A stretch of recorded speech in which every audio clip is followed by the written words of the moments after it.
Hi, this is Steve, and today we're at Autorama. I'm with Tom here from Full Circle Restorations, and he's done this incredible restoration to this 1971 Trans Am. It's just beautiful. Is this for a customer who did this? Yeah, it was.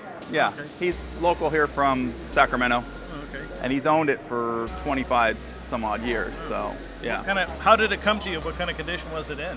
it was all there, but you know, your typical been driven and parked. It had a little bit of rust in a few areas, but nothing major compared.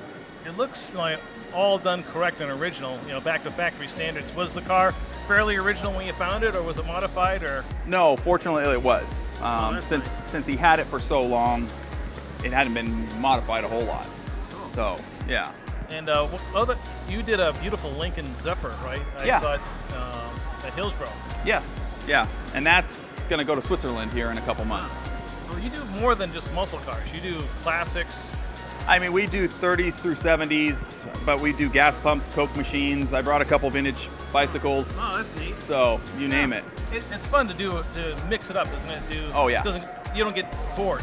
It would be a lot easier if I specialized in Camaros or Mustangs, but yeah, no, I'm a glutton for punishment. So, I mean, we've done vintage tractors, we've done antique stoves, so you name it. Wow, that's really, really cool. Your shop's out in Lockeford? Yeah, outside of Lodi. Most people don't know Lockeford.